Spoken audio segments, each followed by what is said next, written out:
Here's something that's really cool. I'm with Jerry and Allie on the chairlift right now, and we've actually seen them in a hotel that we were at in Waterbury, but today we're at Middlebury College. Tell me a little bit about this place. Actually, you've never been here, is that correct? Right, first time. And we didn't take a run yet. This is our first run up the chairlift, first run for the day, but so far it looks pretty neat. I heard it's hosting the 2013 NCAA's College Championship, so must have some pretty decent terrain. Pretty excited to explore all that it has to offer and check it off. So tell me this. What makes you travel around to these places? What's the attraction?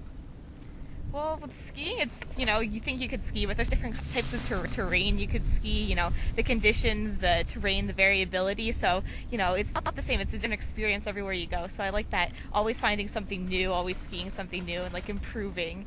And each mountain offers something different. It's not just the skiing experience, but also sort of the community experience that you see in the lodge and with the different people that you encounter. Different feel, different perspective. Every mountain has its own little niche, its own little identity, and it's interesting. Even the small hills have a lot to offer.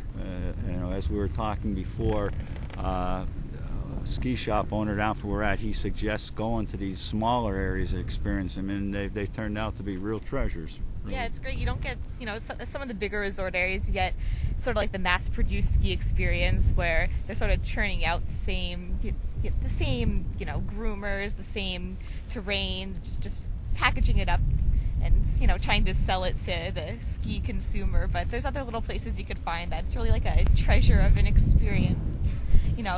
There's the people you encounter could just be more laid back. It's not the rush to get on the lifts as much as, who you might meet sitting on the lift next to you or in the lodge, and just sharing ski stories with people. And I feel like people are more willing to make that connection at a smaller resort than at some of the big super resorts that you have sometimes. I think also it's more than just reading about it. You read about it and you see, well, the vertical is a certain height, and but when you get here and see the terrain and what mountain has to offer, is better than just what you read. It's more than you expect and than what you read in a book or you're reading it in a brochure.